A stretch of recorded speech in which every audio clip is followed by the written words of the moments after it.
I want just to sort of introduce Andy. Andy knows the Royal Town extremely well. I'm always saying to him that the Royal Town, if you look at in the Sunday papers and you read the property sections, you will find that the Royal Town of Sutton Coldfield is always in the top 5 or 6 places that are best to live in Britain. We're very lucky in Sutton Coldfield. We have a wonderful community, a wonderful place, and of course we have our stresses and strains.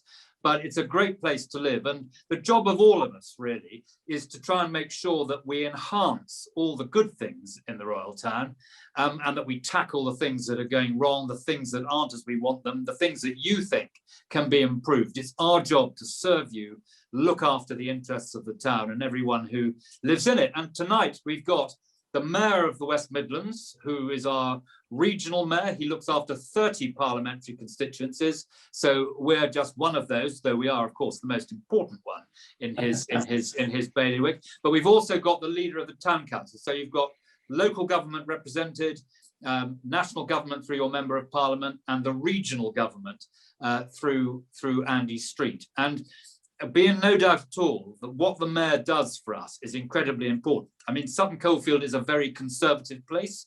I always say to my Labour friends in the town that they're really quite conservative if you look underneath their views. We are a big conservative one nation town, and we are very dependent indeed on our mayor, because the mayor is able to secure for the West Midlands, if he's successful, the goodies from central government. And the reason why I'm so keen on Andy Street and so grateful to him for the interest he takes in Sutton Coldfield is because he's a highly effective operator in the jungles of Whitehall and Westminster, and he is able to take on the government and tell them what we need and wrest every penny out of them. And it really matters, because if a successful West Midlands mayor is able to deliver for the West Midlands, if the government trusts him, then there is so much we can do. And Andy wears his conservatism quite lightly on his sleeve, really. He is a tremendous fighter for the West Midlands and for us.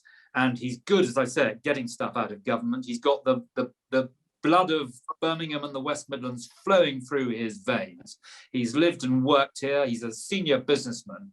And that's what we need. We need someone who's able to really work hard to ensure that as we come out of this dreadful pandemic, we have growth in the region, we have jobs in the region, we tackle skills in the region, and we really make sure that we come out of this and recover and move to a brighter and better future. So, Andy, we're delighted you've come to Sutton Coldfield tonight. If I can just ask you to say a few words about your mayoral team, what you've achieved, because you've been a regular visitor to the town, and we see you a lot. But just tell us a bit about what you've done for Sutton Coldfield in your time as our mayor. So thank you, Andrew, and your constituents on the call should know that, yes, your Member of Parliament summons me very regularly, and we've done everything from schools to community groups, the food bank, we see businesses. So yeah, I hope I have really had lots and lots of engagement with Sutton. Now, what's the job of the mayor all about is probably the question that's behind Andrew's piece. And it is ultimately about the success of the West Midlands economy. And particularly then I have direct responsibility for transport, for our over 16 skills development, and of course also for the housing strategy, not as the individual planning authority, but total number of homes being delivered. And I think the most important thing that's happened for Sutton is that pre-pandemic, we were seeing actually an incredibly successful economy in the West Midlands. We had record employment levels. We'd had the most successful regional economy of anywhere for the previous 5 years, growth of 25%. And there's absolutely no question that Sutton residents had taken a leading role in that. The brutal truth is that that has been knocked sideways by the pandemic. And really the question now is, how are we going to rebuild? And particularly, how are we going to find those jobs? And we estimate we need about 100,000 jobs to fill those that have been lost. There are specific things that are relevant for Sutton, which I'm sure questions will be about. Defending the green belt's been important, investing in public transport, serving Sutton, and of course, working alongside the town council and thinking about the future of the town. But the mega picture is really the West Midlands economy, Andrew. Thank you very much indeed. Well, Andy, I think we're going to just bowl those 4 generic questions I mentioned earlier. But the first one is that you have responsibility for strategic housing matters. And before you became our mayor, we fought a long, hard battle to stop development on our green belt. We were very much in favour in the Royal Town in building new homes. We understand that we need to build more homes, but they need to be built in the right places. And everyone, I think, in the town felt that building on our green belt, of which there's limited supply in the West Midlands, was the wrong thing to do. Anyway, that's past now, and we're all trying to make sure that we get the best out of this new Langley development and make it a plus for the town rather than a minus. And we're all involved in that. Simon at local level, me in the town, and you more widely. But the great thing about your mayoralty is that you have really championed this matter with central government about building in the right place. Could you tell us a bit about that? Yes, with pleasure. And it's interesting that the experience in Sutton was going on just as my last campaign was starting. And actually it was etched in my mind. We stood in the fields next to Warmley, and I thought there and then, I can't let this happen again. As you say, it was passed by the time I became mayor, but I thought it can't happen again. So I have fought, I hope valiantly, to support what I call a brownfield first approach. We have to build the homes for the future. The target, and it's an eye-watering target, 215,000 homes by 2031 is what's required for a growing region. And by the way, we are on target, achieving 17,000 a year, doubling the number of homes built every year. But they have nearly all been on brownfield land. No greenfield incursion has occurred in the Black Country or in Birmingham in my time as mayor. And I'm actually very proud of that. And the way we've achieved this, back to something else you said, Andrew, was to get cash out of central government, over £400 million now, that enables us to clean up derelict old industrial sites, get them ready for redevelopment, and then private developers are building the homes on those brownfield sites. If we continue that, it means we don't have to have another Warmley Fields experience. Thank you very much indeed. Well, another area where we've been working closely together is both you and I and Simon is on the town centre, big issue in the Royal Town. And Simon is the spider at the centre of the web because he's got a committee which is bringing in every part, Birmingham City Council, the Town Council, me, you. And so Simon, I think you're going to say something about the town centre. Thank you, Andrew, and welcome again to Sutton Coldfield, Andy. It's great to have you with us this evening. This is something that we've talked about and that you alluded to in your opening remarks. There clearly has been a trend in changing shopping behaviours. You know that from your history as well as your present. That's obviously been accelerated by the pandemic. And I think I'd just like to get your thoughts on the Sutton Coldfield Town Centre Master Plan that, as Andrew's alluded to, the town centre, the town regeneration partnership has put together, and just get your thoughts on where we go with that moving forward. Yeah, with pleasure, Simon. And I have to say thank you for what you've done to lead this. And I do get just how significant this is for residents. Every time I come to Sutton and we do a Q&A in any group, this is the first question. And we did a survey, MP and Mayor survey 2 summers ago. And again, it was overwhelmingly the most important issue. So it's brilliant that we now have a master plan. Now let's think about the significance of that word. It's a master plan, really important. It's not sticking plasters. It's saying, how are we going to think once and for all about what a new town centre can be? Because if I'm really honest, it does not grace the town that it serves at the moment. So many successes, things to be proud of in Sutton Coldfield. The town centre isn't as good as it could be. So the elements of it that I think are absolutely mission critical. First of all, the bit I'm directly responsible for, a new public transport interchange. That's got to be a sense of arrival in Sutton, and also it will help remodel the parade by actually taking the public transport out at the moment and obviously make the bus and the train interchange good. The housing that is planned will bring life into the town. I see a question just come up on the chat about that. Housing developments of the right quality in the town centre, that's a big trend. And then actually this whole question of the concentration of retail into the creation of a new heart in the middle of the town with less retail, but of a better quality, more local providers I want to see. We see some of the best town centres revivals around that. And of course, we also need to think about the public services and how they're provided in the town. And we've had a clue about that with the library, of course, in the town as well. So there are a number of critical moves that I genuinely think, if we work in concert, we can bring in private sector development, stimulated by the public sector, in order to change it for the good. Thank you very much. Thank you very much, Steve. I mean, it's going to take time, but just as in Mere Green, where it took a long time to work out what to do, but once we knew what to do in Mere Green, we went along and did it. And Mere Green is a great success now. I think everyone is very pleased with how that's turned out. And we now know what to do with the town centre. And thanks to the close working, I think, of the mayor, the leader of the council, and the member of parliament, we are now forging ahead. As I said, it will take time, but at least we're on the road for that. Well, thank you, Andy, very much for your comments. Now, the third of our sort of generic questions is on transport, because transport is incredibly important to the economy. It's incredibly important to the convenience of my constituents. And you've made this a priority, which is so important. And I wondered whether you could just tell us a word or two about what you've done and what you're going to do. And I'm thinking of the visits we've made to Sutton Coldfield station, for example, and the work that you've been doing, supporting local efforts in respect of the park, what I call the park line. Would you like to say a word about that? Of course. So, yes, so I am directly responsible for the transport. Transport for the West Midlands reports to me. So if the X5 bus is late, people write to me. So it's across to bear as well as a huge opportunity. And the way to think about transport, though, is it's absolutely critical to the economic future of the town and the city as well.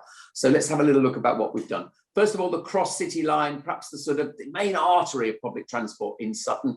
Perhaps two things to call out. We are having a huge modernisation of the fleet on that line. Often it's overcrowded when we have the 3-car trains. This is not a Never Never Land promise. The rolling stock is being built as we speak, a factory in Derby, and will be delivered before the end of this year.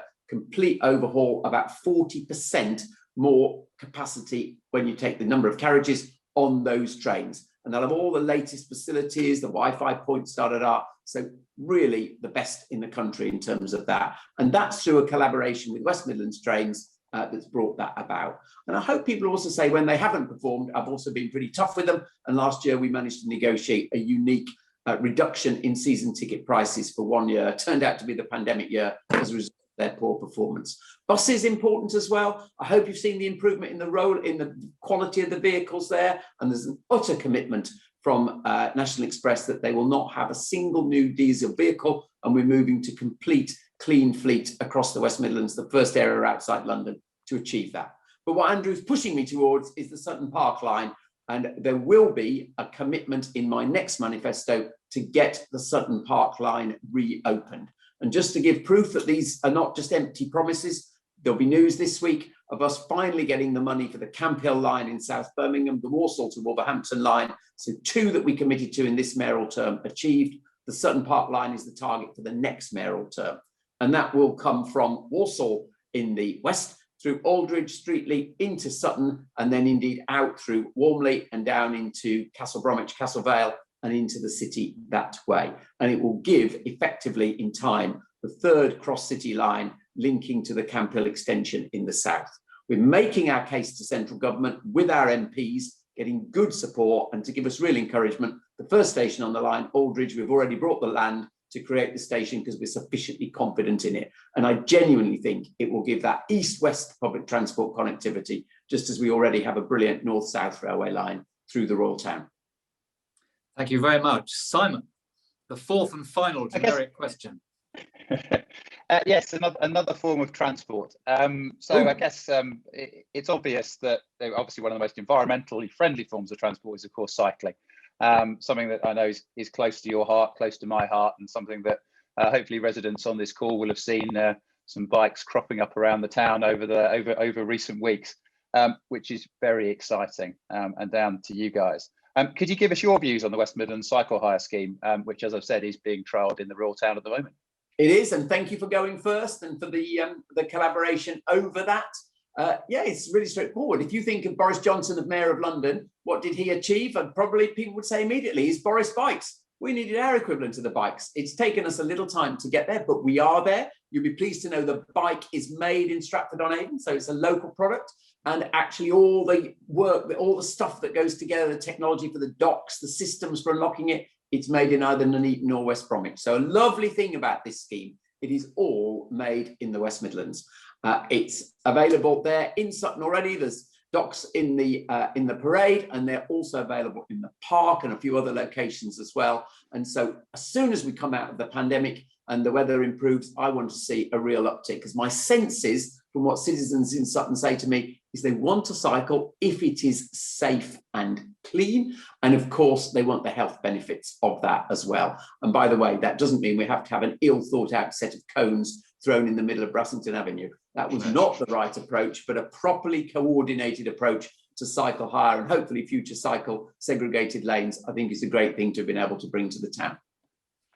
Thank you very much indeed, Andy. Yes, we got that one sorted out. It wasn't a very good start, but we got it sorted out. And as you say, we're going to get it right from now on. I should say it wasn't the Sutton Coldfield Council's or yours or my mistake. Now, we promised 40 minutes for wider questions from all of you, and we're bang on schedule. So I'm going to start by reading Harry Swinburne's question. And it's this. He says, Sutton Coldfield has one major asset, Sutton Park. Would it be feasible that any plan for the regeneration of Sutton Coldfield town takes into consideration having a direct link from the town into the park?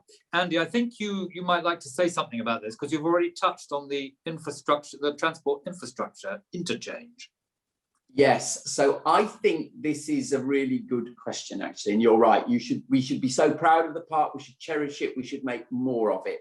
And actually, I do want to see much more of a sense of arrival and gateway. So one of the ideas of this interchange is obviously it's next to the station, so much nearer the park than the town centre. And we will be thinking about the direct link from that to the park to try to get this whole idea that you've arrived at one of, frankly, the most beautiful tourist attractions within the West Midlands. So it's absolutely in the thinking, and Simon might just quickly like to comment as well, just about how that's reflected in the master plan.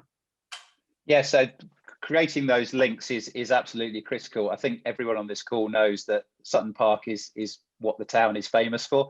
And as to your point, Andy, you know, having a sense of arrival that enables people to get to the park, which is after all only 500 yards from where the transport interchange will be, and enable them to use the bikes to get there. All of those sort of things is exactly what the transport opportunity sits here as part of the master plan. Exactly so. And I think it's worth just saying before Simon bowls the next question to Andy that we have great plans for the park. I want Sutton Park to be managed and run by the Royal Sutton Coldfield Town Council. I think it will be much better managed if it's managed by local people who have the blood of Sutton Coldfield flowing through their veins and sit on the town council. And although I think there are other different resources and groups that need to be part of some sort of arrangement for that, it's being driven by Simon and his colleagues on the town council. And I think when we get it right, it's got a really good new future as a magnificent local amenity. Simon. Couldn't agree more. Yeah, this is a question from Andy Brazel. What is happening about Sutton Coldfield Police Station? Residents were told there would be a consultation, and that was in April 2019, but nothing has happened.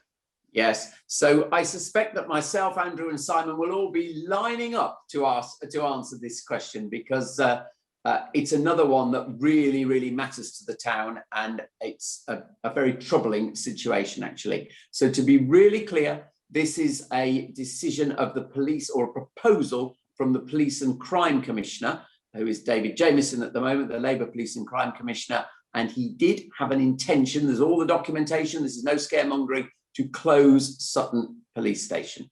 He did, as the questioner also said, say that there should be a consultation, but that has not happened yet. But to be absolutely categoric, Andrew as your MP, Simon as the Town Council, myself, and critically, the Conservative candidate for Police and Crime Commissioner, Jay Singh Sohal, have been absolutely resolute. Sutton must not lose its police station, because the police station is the heart of community policing. and citizens want to sense that local presence, and I am a huge believer that it's only through that local presence that you get intelligence that might be about a relatively minor crime initially, but it can contribute to intelligence on a much greater crime. So we have to keep that presence. And I would be very blunt and say, please vote for your Conservative Police and Crime Commissioner, because there is very clear blue water over this issue. And if I'm really honest, the existing Labour Police and Crime Commissioner is now not being straightforward about what his plans are. Well, that is a really important point. I've never known such a wave of anger throughout the Royal Town when Labour wanted to close our police station. Of course, we must keep it open, and we've had a petition, and I think people in the town are very clear. But thanks to the miracle of modern technology, I have here directly from Jay Singh Sohal, who is the Conservative candidate for the role of Police and Crime Commissioner in May. And he says the following. He says, as you know, I'm campaigning to stop the Sutton Coldfield police station closure. On the question of that has just been put to Andy, he believes that he speaks on behalf of all residents, and of course Jay Singh Sohal is a local resident, about the need for our local community to maintain our police station, which is necessary for a stronger local police presence to tackle rising crime. And he makes it very clear that a vote for Jay Singh Sohal, our local Conservative Police and Crime Commissioner candidate across the West Midlands, a vote for him is a vote to save Sutton Coldfield's police station. So that is really good news. I think it's my turn to bowl a question now. I think so. I'm going to bowl a question which touches on your wider experience as one of Britain's leading shopkeepers when you ran Waitrose, when you ran John Lewis rather, and it's from Shiva Nashipudi. And it's, what action are you taking to stop many businesses and shops getting closed throughout Sutton Coldfield? I mean, it's a point which absolutely bears on your brilliant previous business experience, where you really understand the issue here, Andy. Yeah, okay, and it's a very important question, and I will tell you what I'm trying to do. But let's be honest, it is a very, very difficult issue, because there's a sort of tsunami, a wave coming towards us of all sorts of things that are against physical retailers, everything from online retail, obviously the online surge, to frankly the shutdown that they've currently faced. The immediate issue is making sure that tomorrow non-essential retail does get news. They will continue to get grants and support from the Chancellor. I think it will be done, but let's be clear, I've been lobbying on this since this started. And there is just a real important point to draw out here. The crisis for non-essential retail will not be over on the day in which they can open. Anyone who's run a business knows that resetting up costs are going to be big. And so actually continuing to support non-essential retail with, for example, reductions in business rates into the next year as the recovery comes, really important. Now, the wider point, though, it takes us really back to the town centre. Because this problem was there before the pandemic, it's just aggravated it. And it's why the replan of the town centre, the master plan for the town centre, is so important. If you have an underinvested town centre, which is unattractive to arrive in, to look at, you will see a steady set of closures. What we've got to do in Sutton is turn that round by having a vibrant town centre with where people want to come because of the choice of different things that are going on there, whether that be retail, whether it be leisure, whether it be public services. The public transport is good quality that we've heard about already. And of course, housing also helps because it brings demand in. So there's the immediacy of that financial support, but longer term, it's much more about establishing the demand in the town centre through all the moves that we've heard about. Thank you very much, Andy. Simon. Excellent. It's another business question, actually, Andy. So it's a question from James Byrne. James says, "Hi, Andy. I just wanted to start by thanking you for investing in a partnership with Coursera. I took a I took a computer coding course on there, and I'm now set to open an e-commerce business this year and hope to employ a couple of people within the next 2 years. In your next term, what will you do to support small businesses based in Sutton Coldfield?"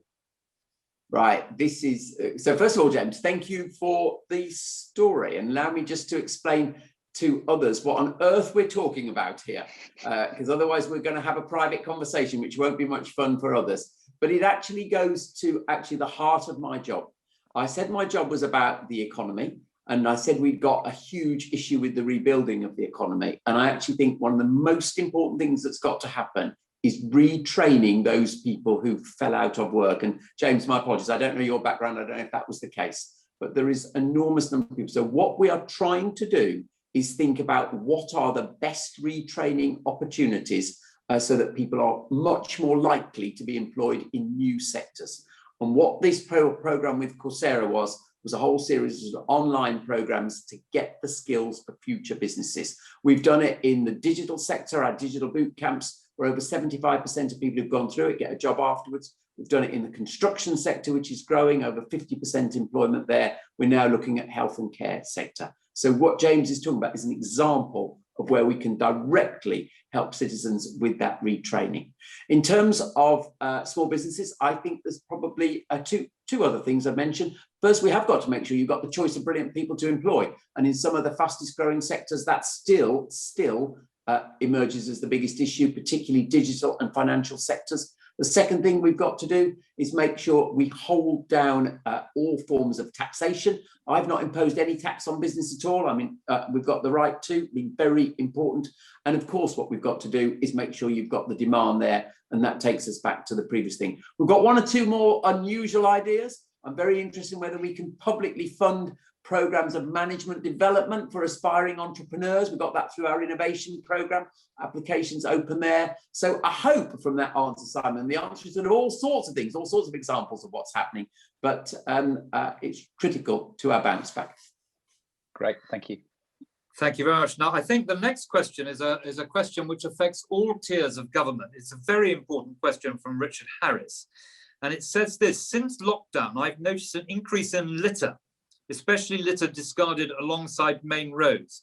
Are there any proposals to tackle this? I mean, in some ways, it's a bit unfair to ask the mayor this, but we expect our mayor to have a view on everything in the West Midlands. So perhaps he'll give us what he thinks. He does have a view, but I am not responsible, thankfully, for the whole refuge and collection services within Birmingham. And we know about that whole story. I will make what is actually a fairly, some might say a cheap political point, but I'm going to make it, because doing this job of looking across the 7 boroughs in the West Midlands, you do see incredible differences in performance in this respect, actually. And what it's taught me is if an area is kept clean and litter-free, then citizens will respect that and will also keep it clean and litter-free. If you allow a decline in standards, it becomes endemic, and actually you see just a buildup of litter. And if you would go to, I'll be blunt, if you go to Solihull and look at the standards that they achieve and compare that with the standards that are achieved just over the border in Birmingham, you can literally see the difference. And I genuinely believe that brings about a difference in the public reaction to that.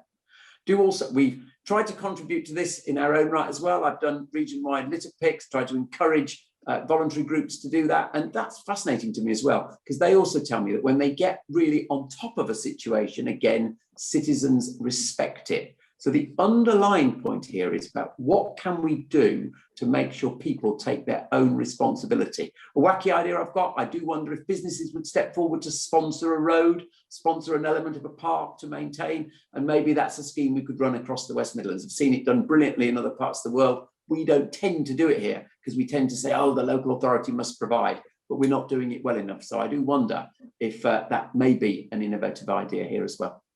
And there are few things which annoy my constituents more than finding areas of litter where people have littered. And during the early days of lockdown, we had a lot of trouble, didn't we, Simon, in the park, where there was a huge amount of litter. And I think the town council did a very good job in galvanizing efforts. And, you know, most weekends in the park, there are a group of local Suttonians who go around making sure the park is kept clean. It's a fantastic, great example of the community spirit operating in the town. But this may be a local issue, and it may appear to be a small issue, but it's one of enormous importance, isn't it, Simon? Absolutely, and you're absolutely right. It shows the strength of our community when you go into the park at the weekends or in the mornings, and people are out walking. And to your point, Andy, they've got their own litter picker in their own bag, and they're taking responsibility, looking up picking up litter after others, which is, it's sad that they have to do it, but it sends out a great message, partly about how passionate they are about the town, but also how passionate they are about our park. And you go jogging in the park, don't you, Simon? Listening to podcasts. Yeah, sometimes you're on them, Andrew, and sometimes Andy's on them as well. It's a bit scary at 6:30 in the morning, frankly. Right. Shall I go next? Yeah. I'm going to break the rules, Andrew. If any business wants to just put in the chat whether they would be prepared to take on a stretch of road for litter picking, I'd be very interested, because this is almost considered the norm in the States, and we don't do it. And it's just interesting if people would be up to it. There'd be an organisation provided, but then you would take responsibility for a particular area. So just be interested. Anyone had any reaction to that? What a great idea. Simon, you're next, I think, on the question front. Shall I go next? Yeah. Yes. So it's quite a long question from Adele Curry, but I'll run through it for you. So Adele says, what about the other high street hubs outside of the town centre and the revival of local high street and local services? I can't but feel that they are possibly being overlooked. Neither Boldmere nor Wild Green have a single playground, which I'm desperately appealing for with both the Town Council and Birmingham City Council, but sadly, so far to no avail.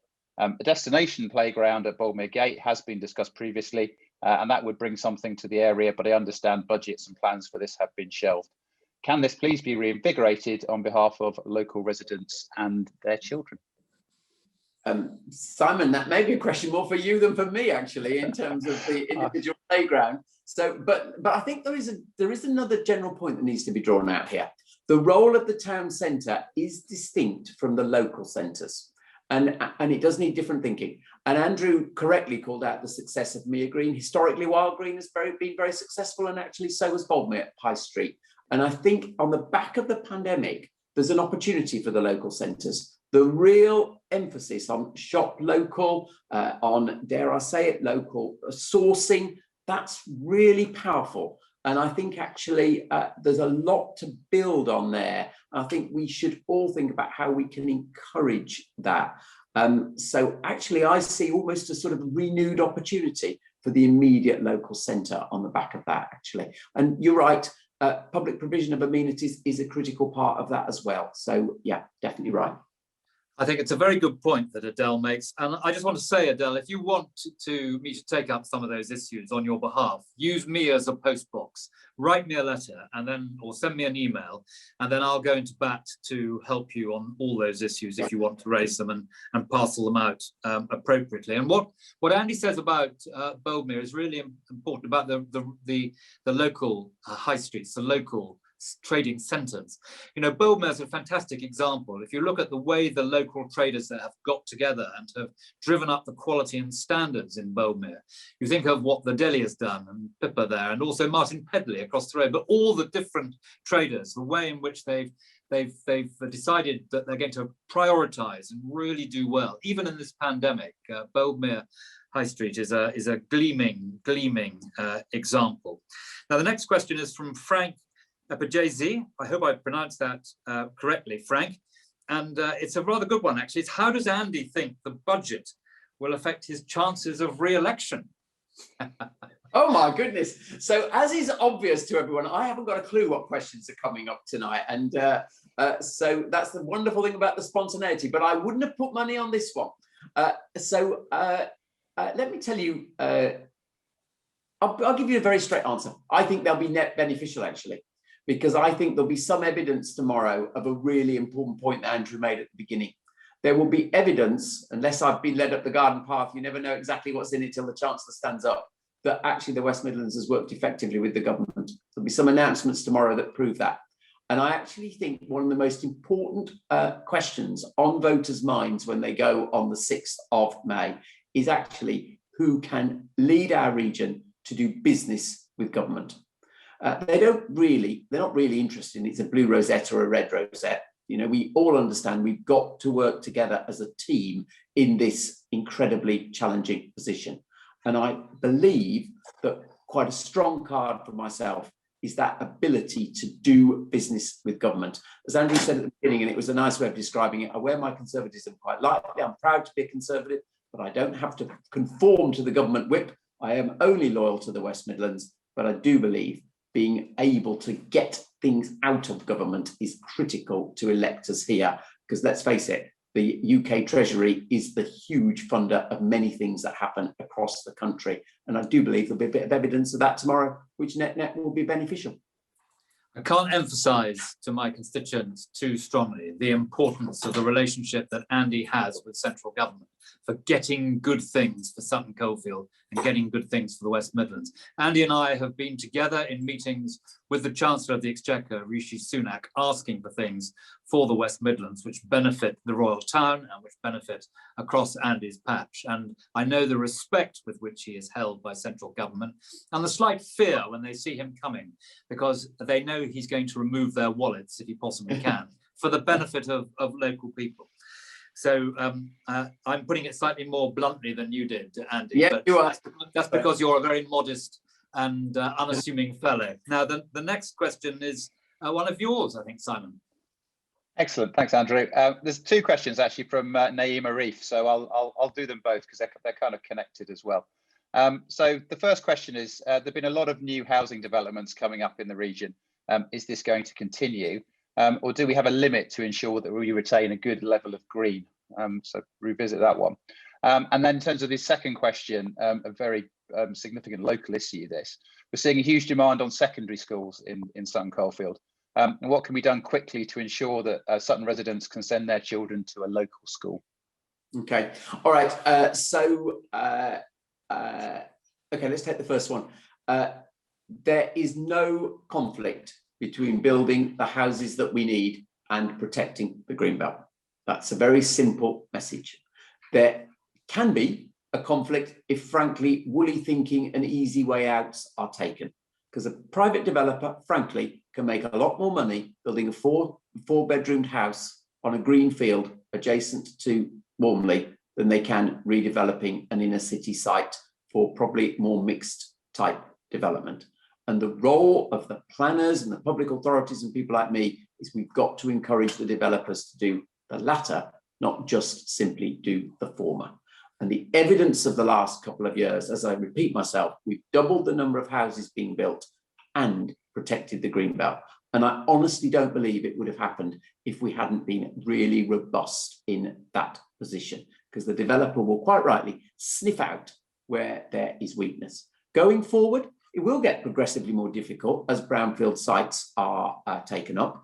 But actually, let's just take the thinking forward here. For a city region like this, we will have to, in some places, densify the housing that we've got. And actually, in Sutton Coldfield Town Centre is a good example of where that can be done. In Solihull Town Centre, the council there have been very brave, bringing forward proposals for much greater development in the town centre. And we're going to need to see more high-rise in central Birmingham. I know that isn't going to meet the needs of everybody, but it's part of the overall solution. And actually in the Black Country, there are still legion of these brownfield sites for relatively low rise development. So actually for the time being, the projections are very clear. We can meet the housing numbers, which are critical, particularly for our young people, and still defend the greenbelt. Hope that's absolutely categoric. Okay, and by the way, let me say just one more sentence on it, because it sounds as though we're sort of being forced into that to defend the greenbelt, which is good, it's all right, but it's also right for the communities that we're building. You'd think, can it have been good that communities, particularly in lots of derelict areas of the Black Country, where literally people were sitting looking at the same derelict site for 30 years? That's hardly a sustainable community. And what we've been able to do is bring them back, bring that sense of community, and then there's pride and all those other things we talked about in the earlier questions. So it's the right thing to do anyway, almost irrespective of the greenbelt question. Sorry to go on about it, but I feel very strongly about that point, actually. It's probably obvious. Right, now then, schools. This is a very hard question, and I'm actually, you might think I'm dodging it, but you'll laugh at this. I'm actually pleased this isn't my responsibility because it's extremely difficult, this one is. But the answer in the medium term is very straightforward.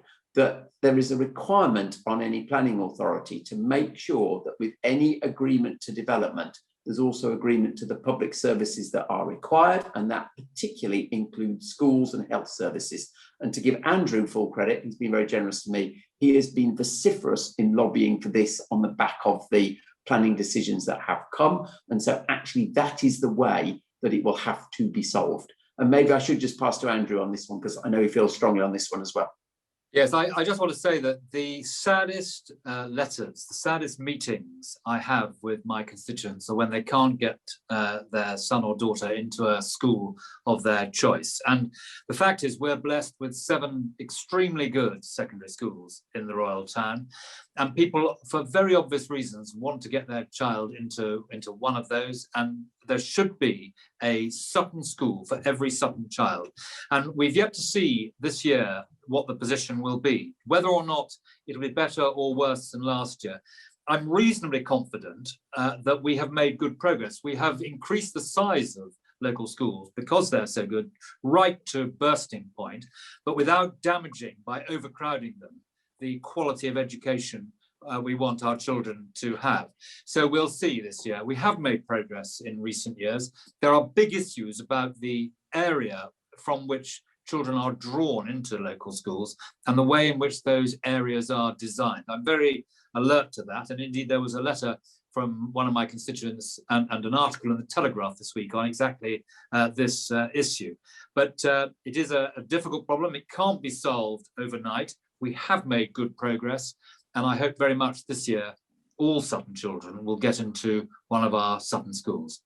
Now, the next question, Andy, is from Keith Mundy, a name I recognise very much, and it's this: the Commonwealth Games is nearly upon us and on our doorstep. What legacy is planned for Sutton Coldfield to celebrate and support the sporting community, especially the many sport community volunteers?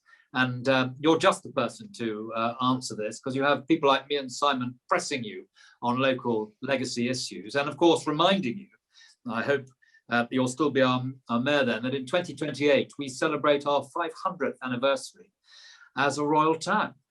Brilliant. So yes, and some would also say this was another, I hope people would say, success of my first term. When we were bidding for the games, I sort of literally encamped in Theresa May's office and said, the government don't back us on this, I'm not going.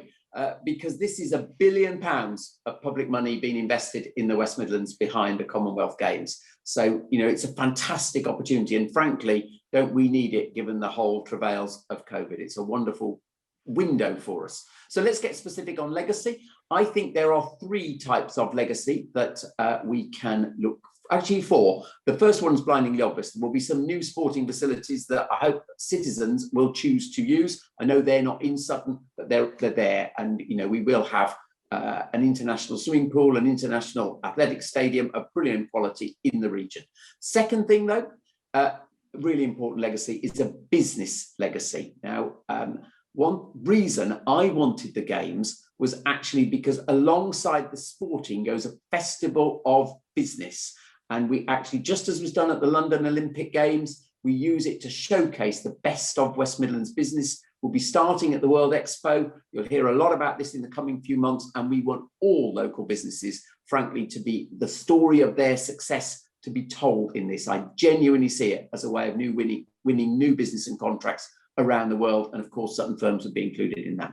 The third area is the whole question of training and volunteer opportunities. We do think there'll be 6,000 new jobs for the games, and we will also be training lots of local people on the volunteer things. And unlike in London, where you just turned up for a short experience and didn't get any qualification, we're going to make sure, and we in the Combined Authority have responsibility for this, that everyone who participates gets at least a basic qualification that they can then take on to future employment opportunities, which I think is fantastic, frankly. And then the last thing is there will be a whole series of community grants to encourage grassroots sports and participation. And again, you will be hearing about that in the coming period. So I actually think there are 4 different legacy things, to a greater or lesser extent, will all impact on Sutton residents. Thank you very much indeed. That's really, really good. Now, we've got 4 questions left, I think. We're going to run to time, so we should be able to get them all in. Simon. Thanks, Andrew. So it's a question from Samantha Portman, and Samantha touches on some of the themes of earlier, but to give the question across to you, Andy. Samantha says Sutton Coldfield has suffered from a lack of infrastructure, particularly in schools, in keeping pace with the house building. What will Andy do to ensure investment in the infrastructure matches the ambitious house building agenda? Okay, so I think we heard about Andrew's answer on schools, which is very particular now and brilliant. But what I am absolutely committed to, and when we lost the battle over the green fields of Walmley, we said really clearly at the time, we will be absolutely clear that the infrastructure has to come in advance of the homes.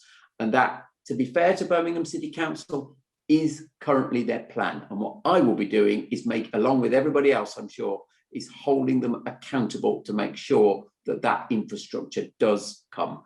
So that's perhaps the really important practical thing. Other forms of infrastructure, we've talked about transport, that's very important. And of course, there's the digital infrastructure and in the bouncing back.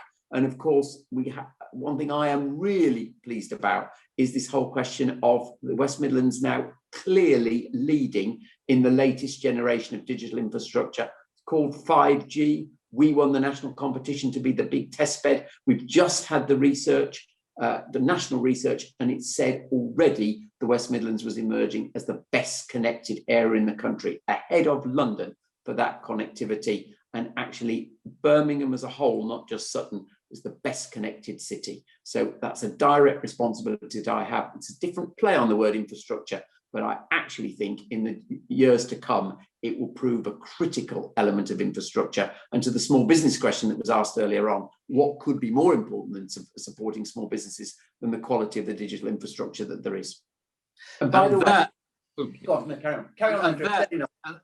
And there, my dear constituents, you see the benefit of having our mayor who really understands the importance of this for business and for individuals, the importance of the digital infrastructure build-up and the benefit we get from having a mayor who really sees that. I just wanted to add that I had a meeting just 2 weeks ago, very precisely with the building authority and with the council, to ensure that on Langley we really do get the infrastructure in terms of schools and doctors' facilities and health facilities, and that it is baked in at this stage to any building that takes place. So it's good news, I hope Samantha will feel. Now the next question is from Richard Parkin, whom I also know well, who's a community activist in Reddycap. And Richard's question is this: how confident are you that the Coventry Gigafactory will get the green light?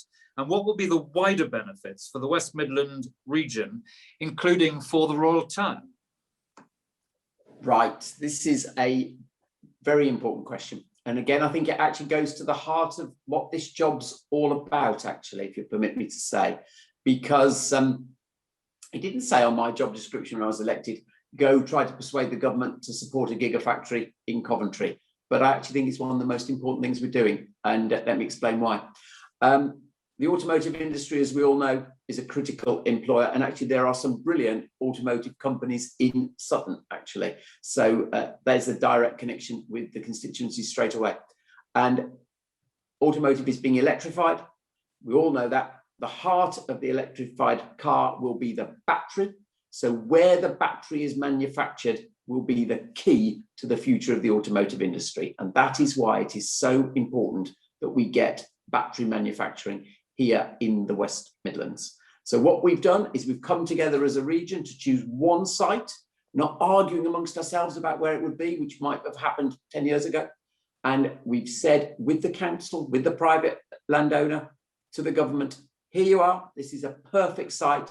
And now we will work together to secure the international developer, the international manufacturer to come to that site. So Richard, straight answer to your question, I am extremely confident we will make this happen because all the stars are aligned. There's government subsidy cash. Gosh, it took the first time I met Boris after he became Prime Minister, this was the single subject I talked to him about. It took some months to get the money out of Treasury, but it is there now to support the investment. And we've got the site and everything we need locally. So now we have to get the investor, and that fact that there is that government cash will be a wonderful bait for that. So very important. And there are current businesses in Sutton that will thrive on the basis of the automotive industry that will be built around that gigafactory. Thank you. Simon, next question. Thanks, Andrew. So it's a question from Raghavan Vidya. How can you provide support and improve funding for libraries in the local area to allow them to open 7 days a week?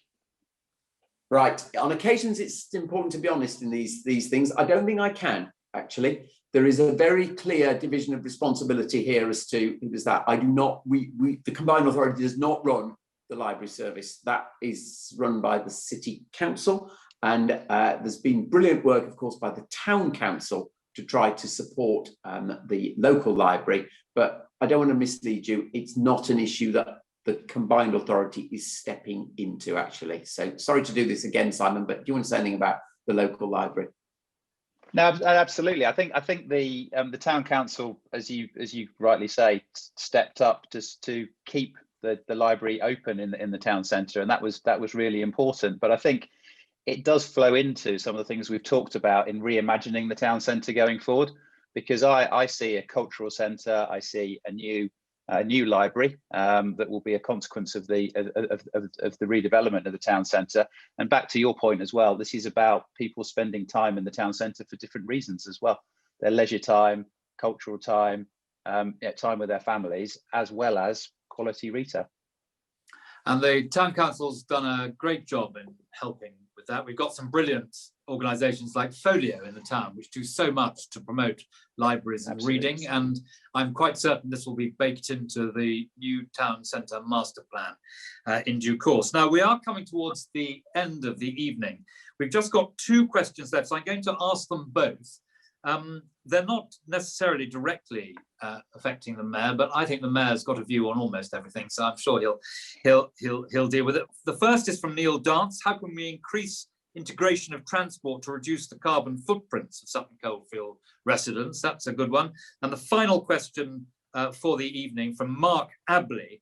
Do you think car parking should be free to help boost shops? There's a Rubik cube of a question. So Neil's one first, and then Mark. Anything you've got to add on that, Andy? Yes. Both we can deal with. Neil, you're right. The only way that we will get emissions down from transport, think the other area we've already discussed is the electrification of automotive. So there's a whole plan for getting them down in industry. There's a whole plan for getting them down in domestic use, because it's about a third. But actually in transport, there are 2 things that have to happen. First of all, we have to improve the vehicles, see previous conversation. And secondly, we have to get people onto public transport. And you know what? There was real progress pre-pandemic in the West Midlands over this. So we had a huge increase in the use of rail, 32% over 3 years. We had an increase in our metro. That was also in the 30s over 3 years. And we were actually increasing our bus usage. And we were the only region in the country where all forms of public transport were seeing increased usage. Another thing I'm actually, may I use this word, proud of. How was that being achieved?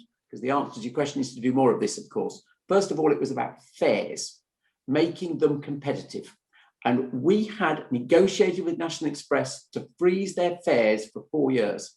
Now, that might sound quite small, but actually, if you're a family living close to the breadline, that really matters.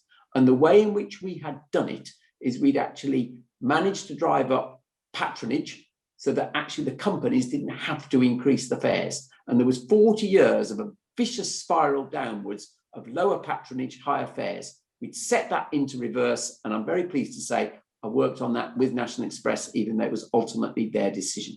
The second issue is all about the whole quality of the experience. So actually, if you invest in new rolling stock, the evidence is really clear. More people want to use it. When National Express put a platinum bus on a route, as they have on most of the Sutton routes, you get a 12% uplift in usage. And then the other thing that has to happen is the whole convenience and ease. And that's where you come to the integration of bus, rail, scooters, metro, all of it coming together. And that's why you come back to the whole interchange piece. So I hope what you take from that is there is a plan across the whole of the West Midlands. And actually Sutton has a key part to play, given some of the things we talked about earlier on. But it was genuinely making a difference to emissions by driving people onto public transport. And just one last stat on it. 8 million more bus journeys taken last year in the West Midlands than the previous year, when bus usage is falling across the country. Now, you think 8 million journeys, how much carbon emitted if all of those had been by domestic car? So a huge piece of progress, actually. Hope that answers.